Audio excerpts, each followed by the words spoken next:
Stephen, let's talk a little bit about the South African who wants to start investing now. Perhaps they're a recent graduate, or perhaps they're further on in their financial life, but have the capacity to put aside money to invest.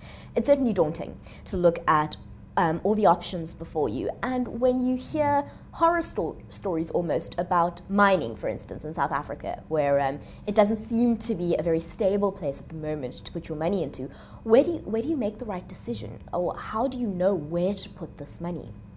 Okay, so as I said, the most important point is your time horizon, because the longer you've got, the more you can afford to invest in the stock market, because the only reliable way to create long-term wealth is by owning blue chip companies. So that's a fundamental And what do you premise. mean? What do you mean by blue chip? So blue chip companies tend to be the largest companies that are listed on the JSE. So it's names we're familiar with. So it could be Shoprite, it could be Absa, it could be Richemont, Anglo American, Mr. Price, Truworths, Woolworths. Now these are great companies. MTN, Vodacom. So these are great companies that we're consumers of. And those companies are run for profit, and the shareholders reap those long-term rewards. So if you look at how's wealth created in South Africa, how did the Ruperts get wealthy, and Christo Wiese get wealthy, and Patrice Motsepe and Cyril Ramaphosa? Because they were owners in blue chip companies, and through a period of time, through the full economic cycle, not in the short run, they didn't make their money in a year or two, they made it over decades and generations. So that's how you create long-term wealth.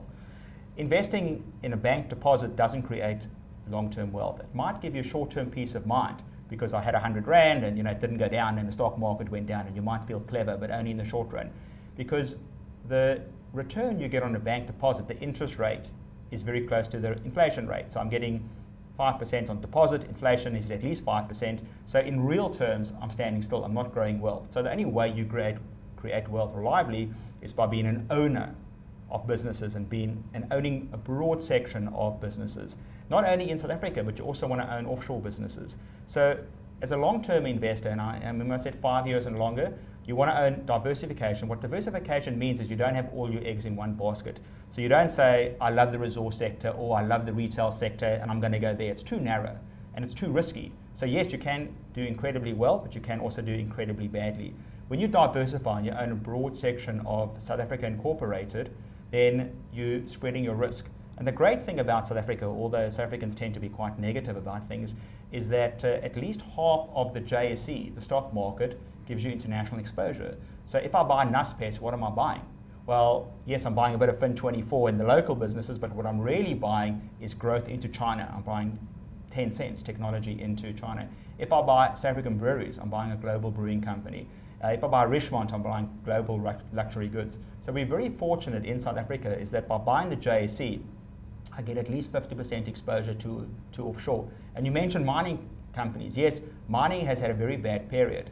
So if you only owned mining shares over the last 7 years, you'd have done disaster. It would have been a disaster. But had you owned SA Incorporated, yes, your mining shares did badly, but the other shares more than made up for it. So that's really what you want to do, is you want to own growth investments, which is really mainly shares. Listed properties, also growth investment, locally and offshore, and you want to own a lot of them. So you want to have a large proportion, 70 or 80% of your portfolio in growth investments, and then you want to get that at a low cost.